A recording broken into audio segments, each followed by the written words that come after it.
Good afternoon and welcome to Paul T's World. In this episode, I'm going to transplant two evergreen azaleas. Two evergreen azaleas that I have rescued from another garden. I'm making a bed full of azaleas. There are some there already, and I'm going to add these two in. So let's get digging.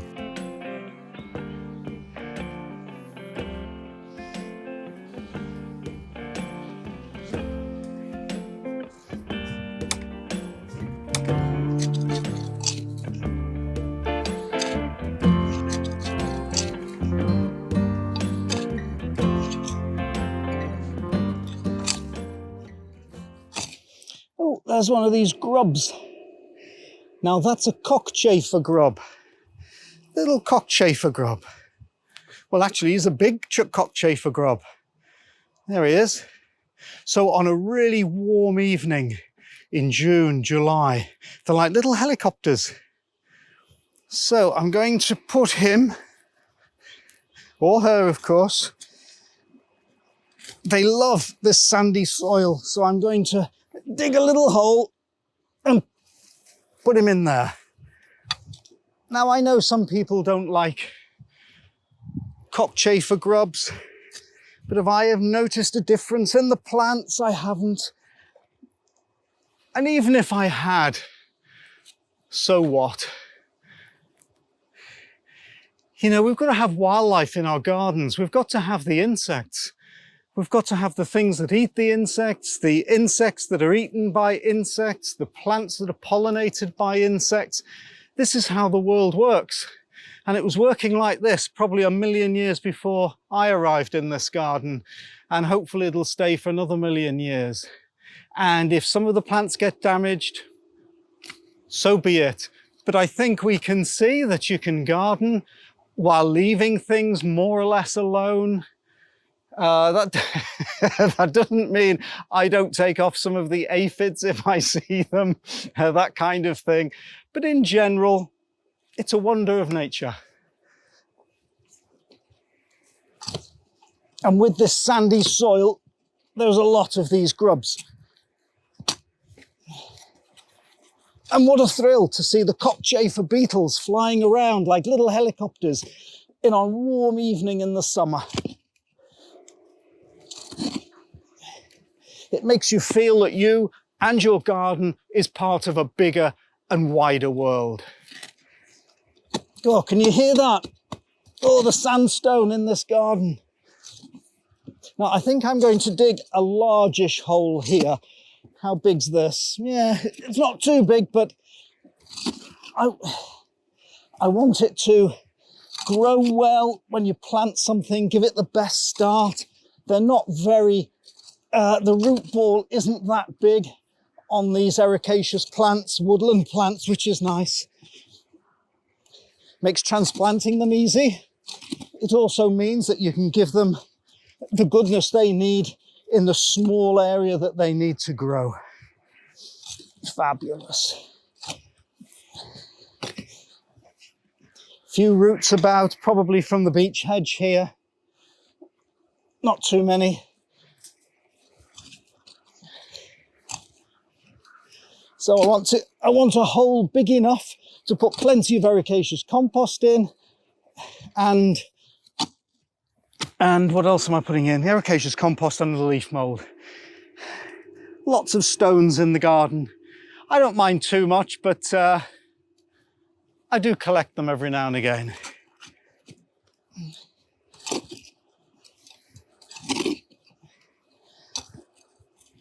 Yeah, there's more stones here. Particularly I ignore the small ones, but the bigger ones, maybe I get them out.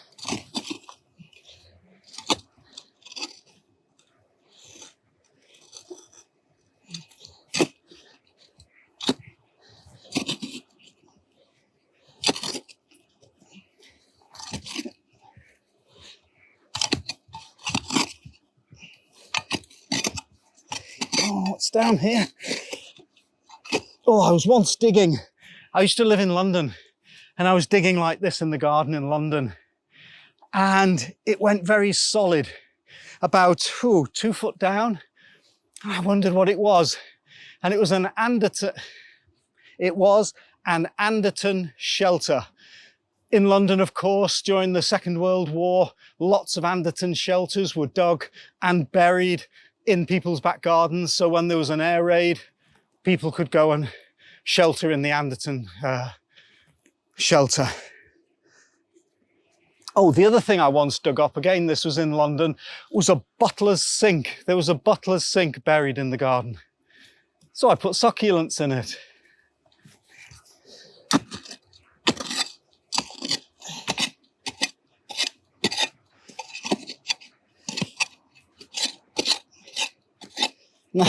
Now I do know there's some ancient water pipes running along here. The previous owner told me about them.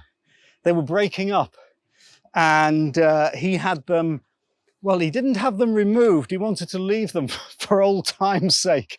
And I thought, you've left old piping down there, clay pipes for old time's sake.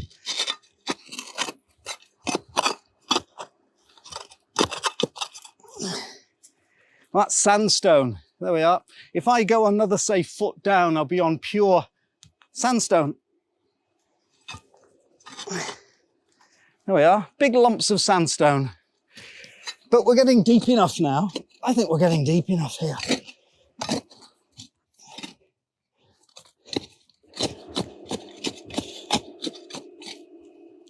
There's another root here. Don't know whose it is. Whoa. Actually, I know whose root that is. I planted a blackberry bush here, thornless, and I just wasn't getting the return. I wasn't getting the berries on it that I wanted, and I decided to dig it out from over there. I don't think I'll put another blackberry in. Look at this. This is one of the shorter ones I pulled out. You keep pulling and it unzips half the garden. Fabulous.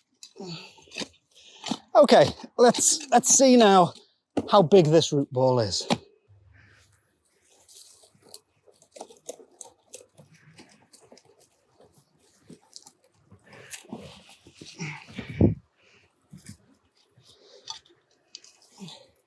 Well, that's not bad, actually. Not bad at all. It gives me room to put plenty of nice compost round it and also under it, so it can lift up a little bit. So that's not bad. So what I want to check now, because I haven't checked yet, is there anything growing in the root ball that I don't want to plant with it? And of course there is, because this is an old plant. So there's something, some kind of vinca. I'll just pop away, because it's easier to take the weeds out now than once I've planted it.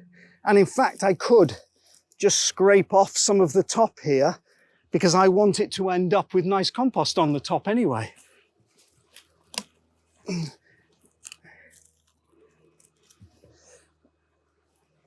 Yeah, I can see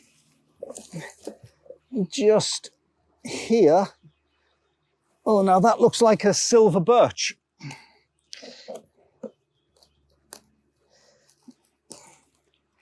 Yeah, a little tree. And what else have we got?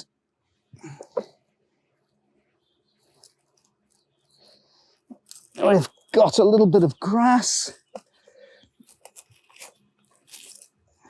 Let's see what else there is. Just some old leaves.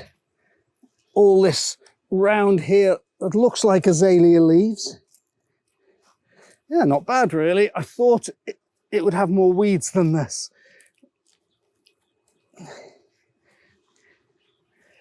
Yeah, very good.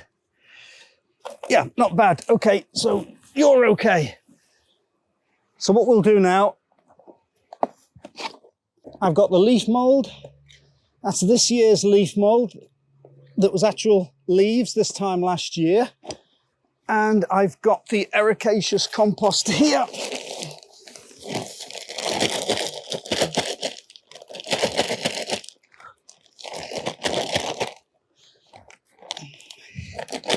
The old bread knife.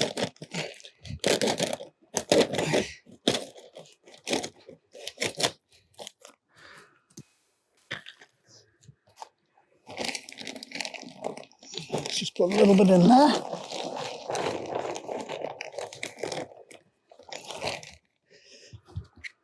Some leaf mould, make a little cake. Dig it round. Get the hole out of the shade.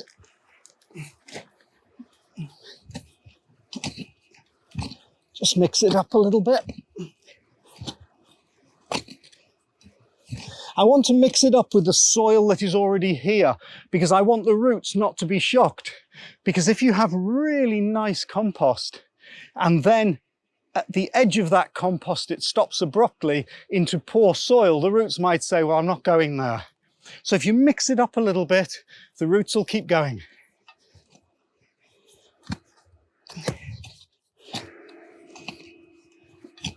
Nice. That might be too much in the pot, but that might be too much in the hole, but let's just see. Got to make sure it's the right way round. You don't want it facing the hedge. Now I'm actually going to plant it a little bit lower than the level of the soil. If you had clay soil, you wouldn't want to do that because you could end up with a thick puddle and it might sit in a puddle, which it doesn't want to do. But because I'm on sand and the water just drains away, I actually want it slightly lower than the general height of the bed, so that when I do water it, the water doesn't spill out all over the place, that it stays in within a nice little moat for the hydrangea.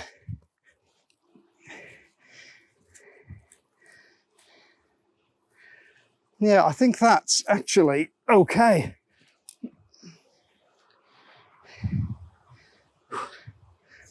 Yep, you're facing the right way, probably there like that.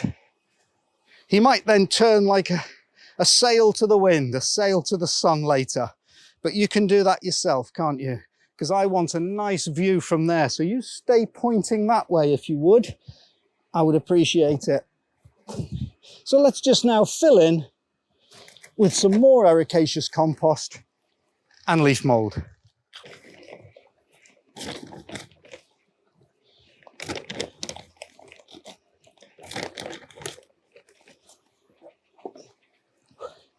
Now you will notice that I didn't put this root ball into a bucket of water, and the reason was it's not in a container. And I'm afraid that if I soak this too much in water, that the soil will all come off the roots, and I don't want that. It's only when you've got it enclosed and really a tight ball in a container that you want to actually put it in a trug full of water to soak it. But I will make sure this gets soaked afterwards, which is why I want it just sunk a little bit. That doesn't mean that I want the base of the shrub here actually at a lower level. Just the surrounding area I want higher than the general area of the shrub. So all the water, all the rainwater and the water I'm going to give it later today actually sinks in and amongst the shrub and doesn't drain off to this choicea, who would drink it happily. Wouldn't you, hey? Little choicea, big choicea.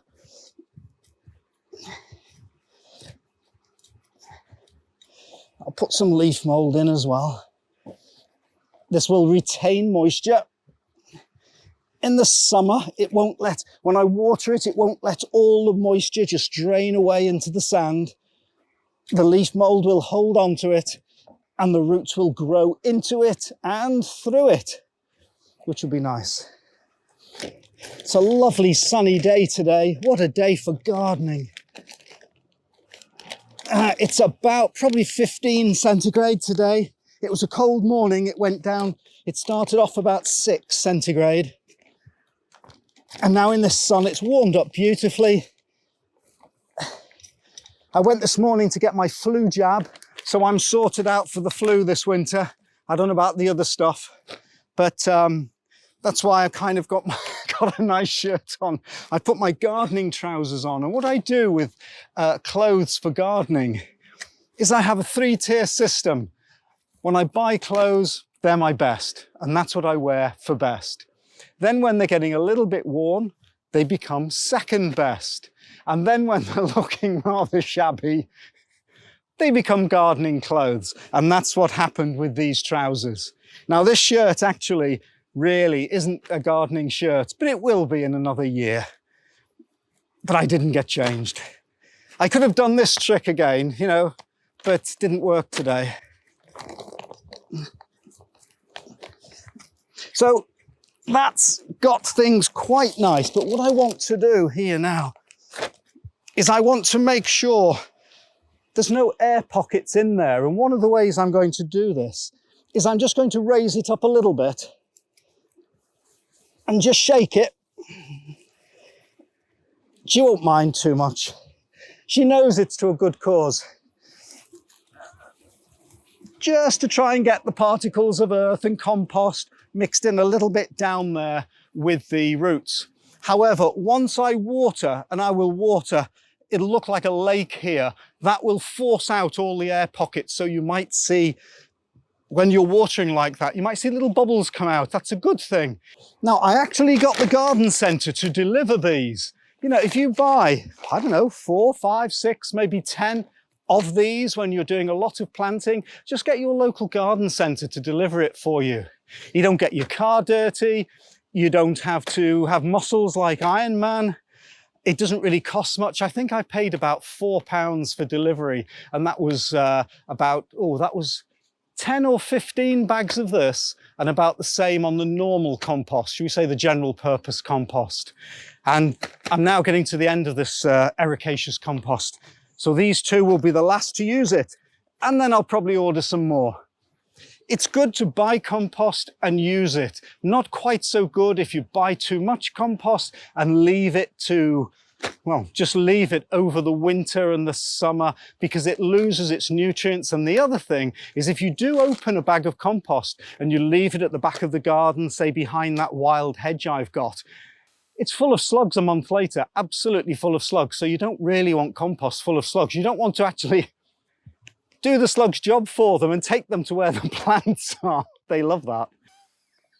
I sometimes do.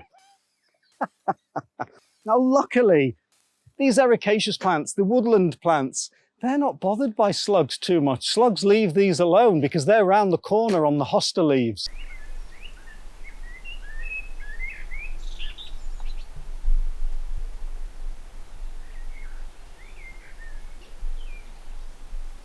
I don't see many pests on these woodland plants like azaleas, which make them such a great plant for the garden. And also, if you'd like to have a look at my rhododendron and azalea video of a few months ago, you'll see what they're like in pots. And gorgeous. To put, a pot of a gorgeous azalea on one side of your front door and another pot on the other.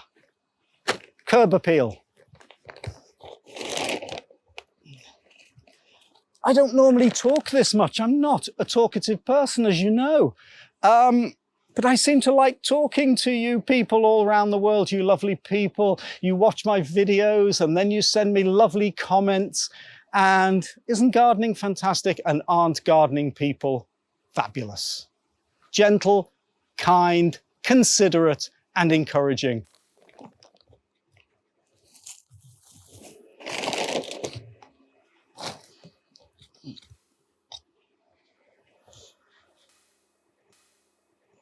Now you can just press it in a little bit, just with your foot gently.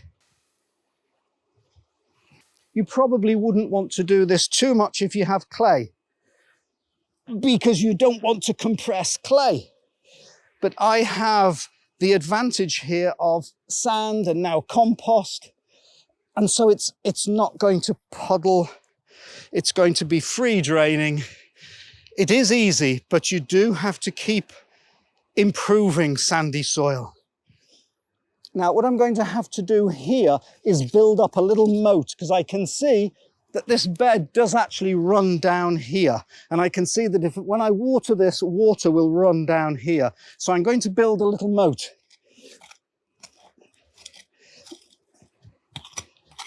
And that will hold the water in.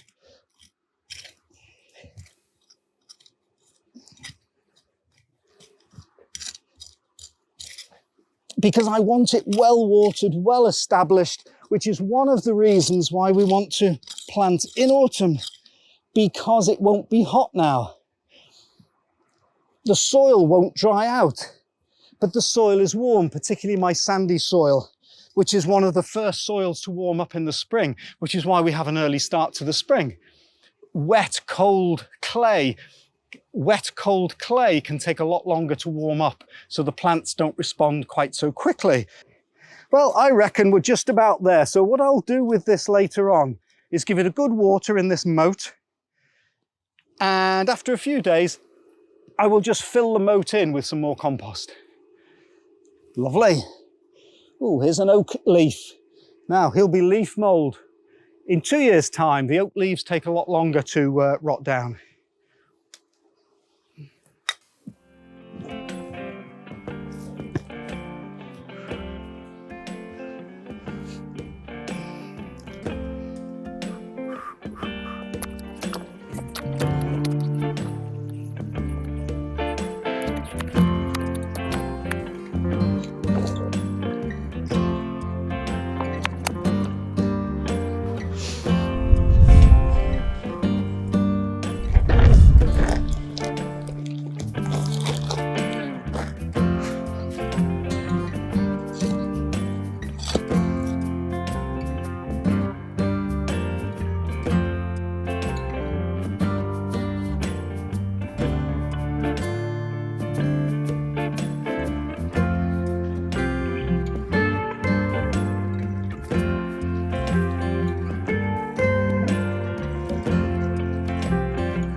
And there we are, we have our 2 evergreen azaleas, nicely planted. This robin is singing over me. And there we are, we have these 2 evergreen azaleas now beautifully planted. There's plenty of ericaceous compost and some goodness for them over the winter. They'll establish themselves and then I'll feed them in the spring. They're going to flower gloriously. I don't really know what colour they're going to be. I think they might be red, but I really don't know. But I'm starting to fill this whole bed in now with ericaceous plants. And that's just another bed that I'm going to enjoy for next year. Always nice to be planting new things. Now is the time to plant. It's late September in England. Check with your own climate as to when really is the best time to plant. But in England, Britain in general, autumn is a good time. The soil is warm. There's time for them to establish their roots before winter comes in, and then they're off to a flying start in spring. So I hope you enjoyed that. Thank you for joining me on Paul T's World, and I really hope to see you next time. Bye.